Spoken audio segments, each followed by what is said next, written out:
बिस्मिल्लाहिर्रहमानिर्रहीम अस्सलामुअलैकुम everyone and welcome to my channel ईटा फॉर यू। प्यारे दोस्तों, आज अपलोड कर लेते हैं 9th क्लास फिजिक्स के एमसीक्यूज का यूनिट नंबर 3।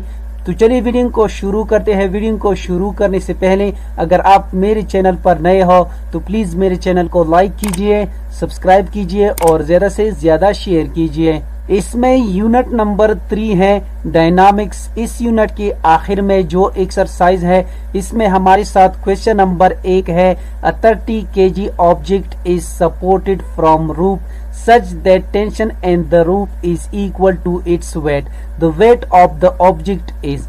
इस सवाल में कहते हैं कि एक 30 kg का ऑब्जेक्ट है जिसको रस्सी की जरिए लटका दिया गया है। इसमें टेंशन पैदा होती है, वो वेट के बराबर है। तो आप सब दोस्तों ने इस क्वेश्चन में इस ऑब्जेक्ट का वेट फाइंड आउट करना है। इस क्वेश्चन को मैं ऑलरेडी यहाँ पर हल कर चुका हूँ, जैसा कि आप सब दोस्तों को स्क्रीन पे नजर आ रहा है। इसमें जो गिवन डेटा है इसमें mass of the object is equal to 30 kg, acceleration due to gravity g is equal to 9.8 metre per second square. इसमें जो रिक्वायर्ड डेटा है वो है वेट ऑफ द ऑब्जेक्ट। इसको हमने फाइंड आउट करना है। इस क्वेश्चन का सॉल्यूशन कुछ इस तरह है। अकॉर्डिंग टू द फार्मूला, जैसे कि हम जानते हैं कि वेट का फार्मूला है W is equal to mg। Put the values in the above formula. यहाँ पर मास हमारे साथ 30 kg की बराबर है और ग्रेविटी जो है वो हमारे साथ 9.8 मीटर पर सेकेंड स्क्वायर के बराबर है। बस आप सब दोस्तों ने यहाँ पर सिंपल ये करना है कि इस 30 को आपने 9.8 के साथ मल्टीप्लाई करना है। तो इससे जो फाइनल रिजल्ट आएगा वो होगा weight is equal to 294 newton. इसका राइट ऑप्शन है ऑप्शन सी। नेक्स्ट क्वेश्चन कर लेते हैं। Force needed to produce an acceleration of 10 meter per second square in a ball of mass 0.5 kg is। इस सवाल में कहते हैं कि एक बॉल है जिसका किमियत यानी मास 0.5 kg है। इसमें हमने 10 metre per second square acceleration पैदा करना है। तो इस क्वेश्चन में हमने फोर्स को फाइंड आउट करना है कि इसके लिए कितनी फोर्स दरकार होंगी। इस क्वेश्चन को मैं ऑलरेडी यहाँ पर हल कर चुका हूँ, जैसा कि आप सब दोस्तों को स्क्रीन पे नजर आ रहा है।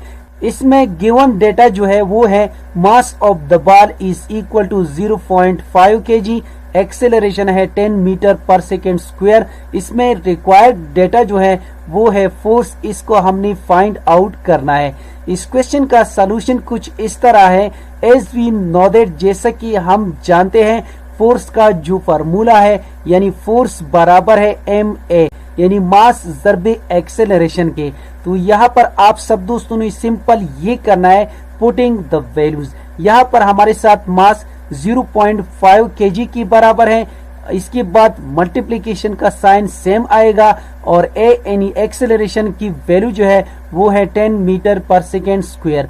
इसके बाद आप सब दोस्तों ने सिंपल ये करना है कि इस 10 को इस 0.5 के साथ आप सब दोस्तों ने मल्टीप्लाई करना है। तो इससे फाइनल रिजल्ट जो आएगा वो होगा force is equal to 5 newton. तो इसका राइट ऑप्शन जो है वो है ऑप्शन डी। नेक्स्ट क्वेश्चन कर लेते हैं। Ball A collide with ball B which is at rest after the collision which of the following condition is not possible. इस सवाल में कहते हैं कि आपके पास दो बॉल हैं, बॉल ए और बॉल बी। बॉल बी जो है वो रेस्ट पोजीशन में है। तो जब आप बॉल ए को बॉल बी के साथ कोलाइड करते हैं तो इस सवाल में कहते हैं कि नीचे दी गई ऑप्शन में वो कौन सी कंडीशन है जो नामुमकिन है। वो कंडीशन जो है नॉट पॉसिबल है।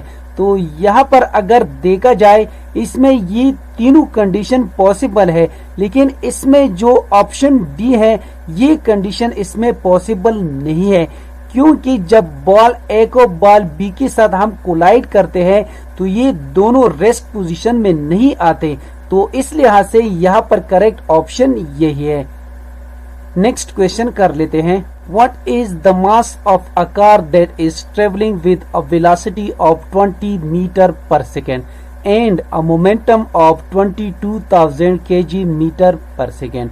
इस सवाल में कहते हैं कि हमने एक कार की मास फाइंड आउट करनी है जो कि 20 मीटर पर सेकेंड की वेलोसिटी के साथ वो ट्रेवलिंग कर रही है और इसका मोमेंटम जो है वो 22,000 किलोग्राम मीटर पर सेकेंड के बराबर है। तो आप सब दोस्तों ने सिंपल इस क्वेश्चन में मास को फाइंड आउट करना है। इस क्वेश्चन को मैं ऑलरेडी यहाँ पर हल कर चुका हूँ, जैसा कि आप सब दोस्तों को स्क्रीन पे नजर आ रहा है। प्यारे दोस्तों, इस क्वेश्चन में जो गिवन डेटा है इसमें वेलोसिटी 20 मीटर पर सेकेंड के बराबर है और इसका मोमेंटम है 22,000 किलोग्राम मीटर पर सेकेंड। यानी इस क्वेश्चन में जो रिक्वायर्ड डेटा है वो है what is the mass of the car. इस क्वेश्चन का सॉल्यूशन कुछ इस तरह है, एज वी नो दैट, जैसा कि हम जानते हैं किसी जिस्म में मिकदार हरकत को मोमेंटम कहते हैं या किसी जिस्म की कीमियत m और वेलोसिटी v की हासिल ज़रब को कहा जाता है मोमेंटम। तो यहाँ पर मोमेंटम हमारे साथ बराबर है the product of mass and velocity. तो यहाँ पर आपने इस v को दोनों साइड पे डिवाइड करना है, तो इससे फाइनल रिजल्ट आएगा m is equal to p by v। तो यहाँ पर आप सब दोस्तों ने बस सिंपल ये करना है पुटिंग द वैल्यूज। तो यहाँ पर मोमेंटम हमारे साथ बराबर है 22,000 किलोग्राम मीटर पर सेकेंड की और इस यहाँ पर वेलोसिटी जो है इसकी वैल्यू है 20 मीटर पर सेकेंड।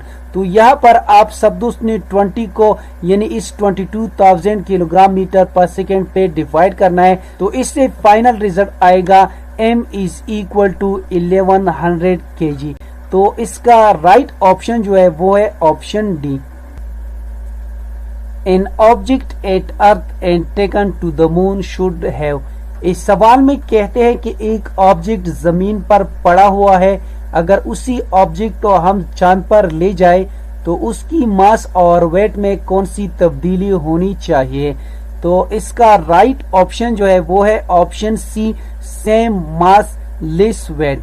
क्योंकि मास जो है ये हमारे साथ कांस्टेंट क्वांटिटी है, ये किसी भी लोकेशन में चेंज नहीं होती है और लिहाजा वेट जो है ये हमारे साथ एक वेरिएबल क्वांटिटी है जो लोकेशन के लिहाज से वो चेंज हो जाती है। तो इस लिहाज से यहाँ पर इसका राइट ऑप्शन जो है वो है ऑप्शन सी। नेक्स्ट क्वेश्चन कर लेते हैं। The unit of coefficient of fraction is. इस सवाल में कहते हैं कि कोफिशिएंट फ्रैक्शन की इकाई कौन सी है। इसका राइट ऑप्शन है option D, it has no unit, यानी इसकी कोई इकाई नहीं है। नेक्स्ट क्वेश्चन कर लेते हैं। The centripetal acceleration for an object of mass 1 kg moving with 6 metre per second in a circle of radius 3 metre is. इस सवाल में कहते हैं कि एक ऑब्जेक्ट है जिसका मास है 1 kg और वो एक सर्कल में 6 मीटर पर सेकेंड की रफ्तार से मूव कर रहा है जिसका रेडियस है 3 मीटर। तो इस क्वेश्चन में हमने सेंट्रीपिटल एक्सेलरेशन को फाइंड आउट करना है। इस क्वेश्चन को मैं ऑलरेडी यहाँ पर हल कर चुका हूँ, जैसा कि आप सब दोस्तों को स्क्रीन पे नजर आ रहा है। इस क्वेश्चन में जो गिवन डेटा है mass is equal to 1 kg, velocity is equal to 6 metre per second, radius is equal to 3 metre.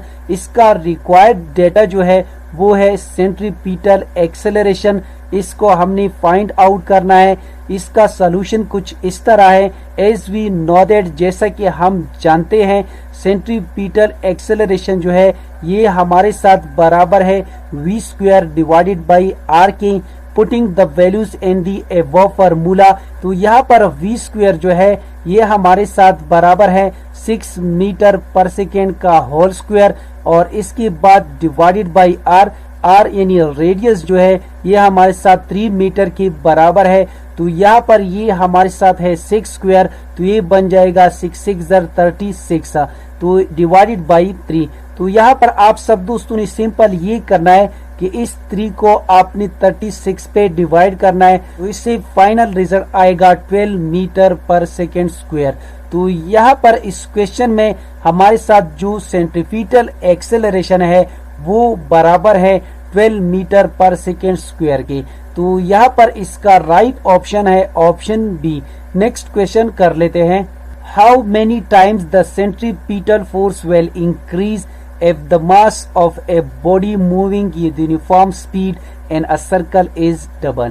इस सवाल में कहते हैं अगर एक ऑब्जेक्ट है वो एक सर्कल में मूव कर रही है, अगर उसकी मास को हम डबल कर दें तो ऐसा करने से सेंट्रीपिटल फोर्स कितनी गुना बढ़ेगी। इसका राइट ऑप्शन है option B 2 times. Next question कर लेते हैं। Which of the following forces can act as a centripetal force।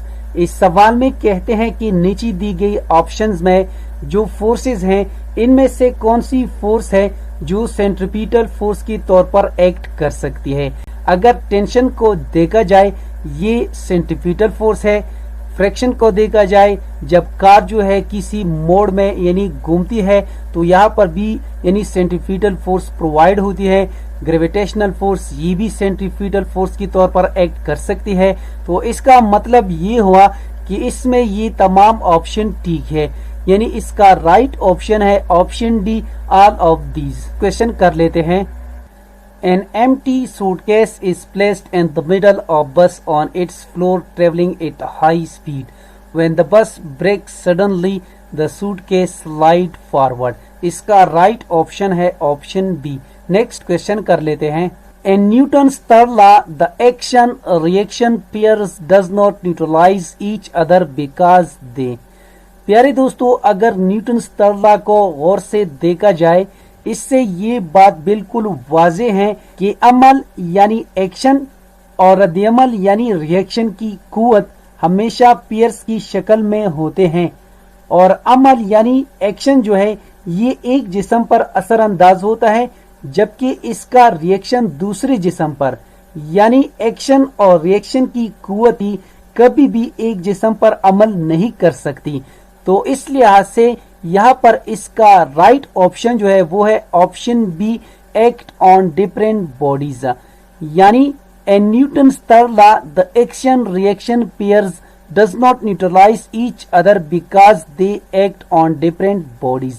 उम्मीद करता हूं कि आज की वीडियो आप सब दोस्तों को पसंद आई होगी। जिन दोस्तों को वीडियो पसंद आई हो, समझ गए हो तो प्लीज चैनल को भी सब्सक्राइब करें, वीडियो को लाइक और शेयर लाजमी किया करें। शुक्रिया, अल्लाह हाफिज।